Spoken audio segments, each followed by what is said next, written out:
আজকে সবাইকে অনুরোধ করব এই ভিডিওটা দেখার। সংখ্যালঘু সমাজের উপর হাত পড়েছে, তাই অনেকের গা গরম হয়ে গেছে। দিনের পর দিন হিন্দু মহিলারা রেপ হয়েছে, মার্ডার হয়েছে, আমাদের কর্মীরা মার্ডার হয়েছে, বাড়ি ভেঙে দাঁড়িয়েছে, কাউকে যেতে দেখিনি। মুসলমানের গায়ে হাত লেগেছে, গা পুড়ে যাচ্ছে তোমাদের। এত পীড়িত কেন? মুসলমানদের ভোট পেয়েও জিততে পারেনি তোমরা। হ্যাঁ দিলীপ ঘোষ বাবু, আপনি ঠিক বলেছেন, গা গরম হয়ে গেছে, সকলের গা গরম হয়ে গেছে।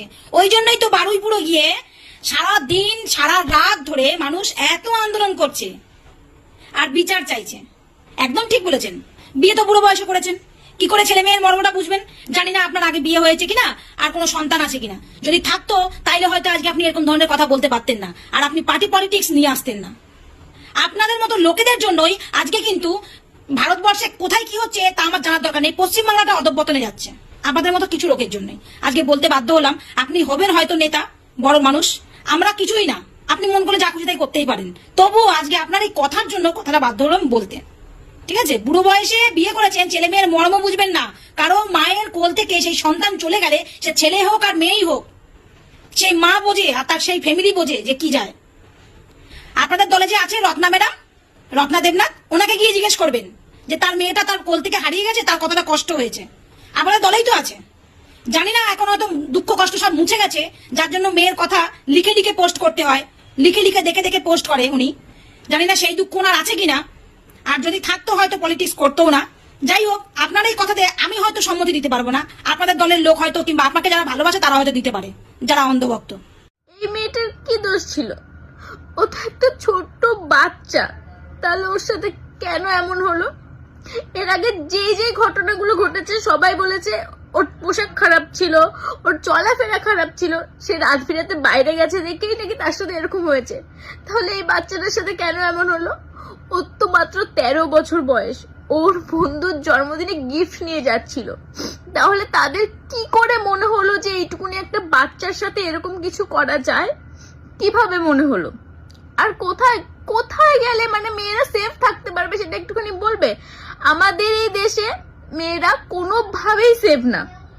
এখন রাস্তাঘাটে বেরোতে গেলে ভয় লাগে যে কে কোন কোন নজরে দেখছে, কে কিভাবে দেখছে, কখন কার সাথে কি হয়েছে। বাড়িতে ছোট বোন আছে, সে যখন পড়তে যায় তখনও ভয় লাগে যে আমার ফ্যামিলি কারোর সাথে এরকম যে হবে না, তার তো কোনো গ্যারান্টি নেই। এখন তো এটাই মনে হয় যে মেয়ে হয়ে জন্ম নেওয়াটাই ভুল হয়েছে।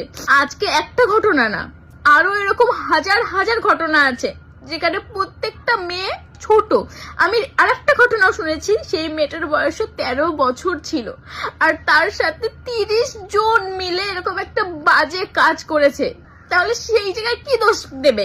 যে সেই মেয়েটা খারাপ পোশাক পরেছিল, না সেই মেয়েটা খারাপ, সেই জায়গাটা কি বলবে?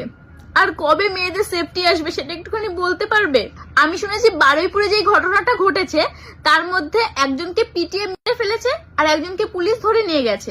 আর যাকে পিটিয়ে মেরে ফেলেছে না, আমি মনে করি একদম ঠিক কাজ করেছে, একদম ঠিক। আমার মতে একটাই শাস্তি হওয়া উচিত, তাদেরকে পাবলিকের হাতে তুলে দেওয়া উচিত। যারা এরকম নোংরা কাজ করে তাদেরকে মানে পাবলিকের সকলের সামনে পিটিয়ে মেরে ফেলা উচিত, যাতে এরপর থেকে কোনো মেয়ের দিকে তাকানো মানে টাচ করা কি তাকানোর আগেও তারা 10 বার ভাবে। তাদেরও তো ঘরে মা বোন থাকতে পারে, তাহলে তারা এই ধরনের কাজ কিভাবে করে যে একটা বাচ্চার সাথে তারা এই ধরনের আচরণ করতে পারে? আমি চাই এই ঘটনাটার এরকম একটা শাস্তি হোক যাতে নেক্সট টাইম থেকে কেউ এই ঘটনা ঘটানোর আগে 10 বার ভাবে। তার ভাবলে যাতে তার বুক কেঁপে ওঠে যে এরকম কিছু করলে আমার সাথে ঠিক কি হতে পারে। সবকিছু তো বদলে গেছে, আর কবে বদলাবে আমাদের এই সমাজ? বাহ বাহ বাহ বাহ বাহ বাহ দিলীপ দা, বাহ! আপনি আপনার ঠিক কথাটা রেখেছেন।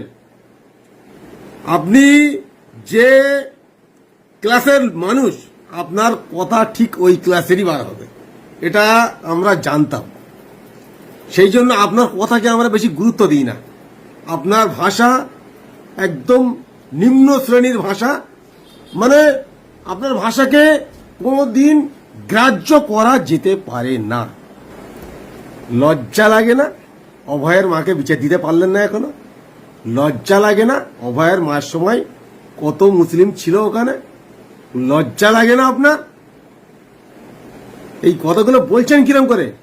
আপনার কি চামড়া কি মানুষের চামড়া গায়ে নেই আপনার? আপনি তো একটা মানে লোকাল মস্তানের থেকেও মানে লোকাল যে ছেঁচড়া মস্তান যেগুলো হয় তার থেকেও নিম্ন শ্রেণীর কথাবার্তা বলছেন। এটা আপনার কাছে আসা হ্যাঁ, এটাই আশা করেছি আমি। দেখেন, আপনারা ভিডিওটাও দেখেন, ভদ্রলোকের ভদ্র ভাষা।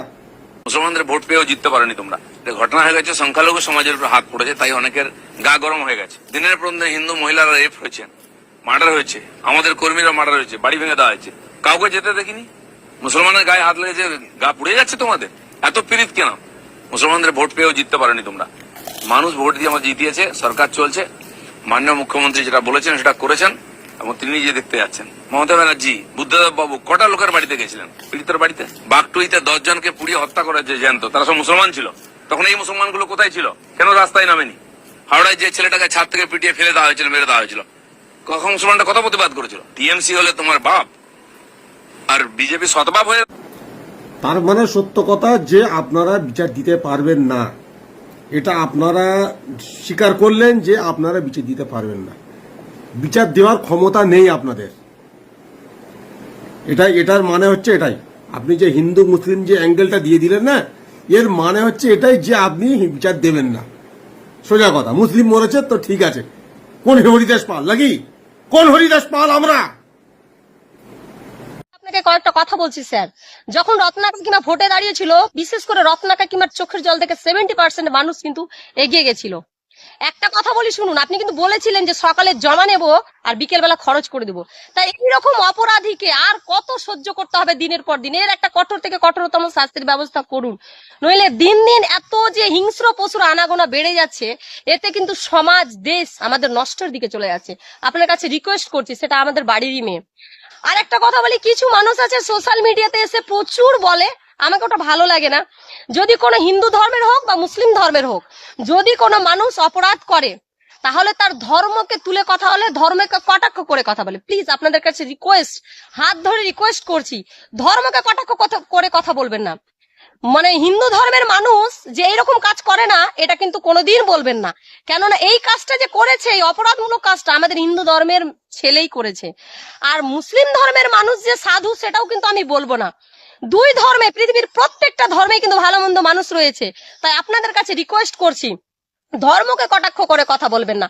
যারা অপরাধী, যারা অপরাধ করে, তাদের কঠোর থেকে কঠোরতম শাস্তির ব্যবস্থা আপনি চাইতে পারেন, চান, কিন্তু প্লিজ নিজের ধর্মকে পবিত্র বলা যেমন মানে ভালো, ঠিক অন্য ধর্মকে কিন্তু ছোট চোখে দেখবেন না। কারণ কোন ধর্মই কিন্তু, কোন ধর্মের মানুষ কিন্তু একদম সবটা সাধু নেই। কেননা প্রত্যেকটা ধর্মেই সব রকম মানুষ রয়েছে, ভালো মন্দ সব রকম মানুষ রয়েছে। তাই আপনাদের কাছে রিকোয়েস্ট করে কথা বলছি, আপনারা দয়া করে বলছি, ধর্মকে আঙ্গুল দেখিয়ে, ধর্মকে কটাক্ষ করে, ধর্মকে ছোট করে উল্টা পাল্টা কথা প্লিজ সোশ্যাল মিডিয়াতে এসে বলবেন না।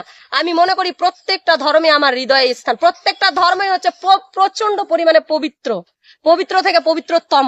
তবে প্রত্যেকটা ধর্মের মানুষ কিন্তু ভালো নয়। তাই ধর্ম বাদ দিয়ে আপনার কাছে রিকোয়েস্ট করছি, ধর্মটা ধর্মের জায়গায়, সম্মানের জায়গায় থাকতে দিন। আর যে ছেলেটা এইরকম মানে খারাপ কাজ করেছে, তার কঠোর থেকে কঠোরতম শাস্তির ব্যবস্থা করি, যাতে এর পরবর্তী জেনারেশন কিছু ছেলেরা বা এইরকম কিছু মানুষ এইরকম খারাপ কাজ করার আগে দুইবার ভেবে নেয়। প্লিজ স্যার, আপনার কাছে রিকোয়েস্ট করছি, আপনি বলেছিলেন যে সকালে জমা নেবো আর বিকেলে খরচ করে দেবো। প্লিজ স্যার, আপনি এগিয়ে আসুন, আপনি এটা করুন, তারপর দেখবেন বাংলা অনেকটাই পাল্টে যাবে। আজকে যে রত্না কাকিমা এত খাটাখাটি করছে শুধুমাত্র এই ন্যায় বিচার পাওয়ার জন্য, ন্যায় বিচার পাওয়ার জন্য ওনাকে অনেক কথা শুনতে হয়, তবুও উনি এই মানে রাজনীতির জায়গাতে এসেছিল শুধুমাত্র মানে এই ন্যায় বিচার পাওয়ার জন্য। তাই আপনাদের কাছে করজোরে রিকোয়েস্ট করছি স্যার, এই ন্যায় বিচারের জন্য সবকিছু ভুলে গিয়ে আগে ন্যায় বিচারের ব্যবস্থা করুন। এইরকম কঠোরতম শাস্তি যদি ব্যবস্থা না করেন, সত্যি এতগুলা মানে কি বলবো, নর পশু যেগুলো, পশুর আনাগোনা দিন দিন বেড়ে যাবে, হিংস্র হয়ে যাবে।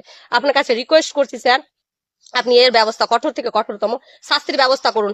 আরো যারা শুধু ধর্মকে কটাক্ষ করে কথা বলছেন, তাদের কাছে রিকোয়েস্ট করছি, প্লিজ কোনো ধর্মকে কটাক্ষ করে কথা বলবেন না। কারণ প্রত্যেকটা ধর্মে ভালো মন্দ মানুষ রয়েছে। আর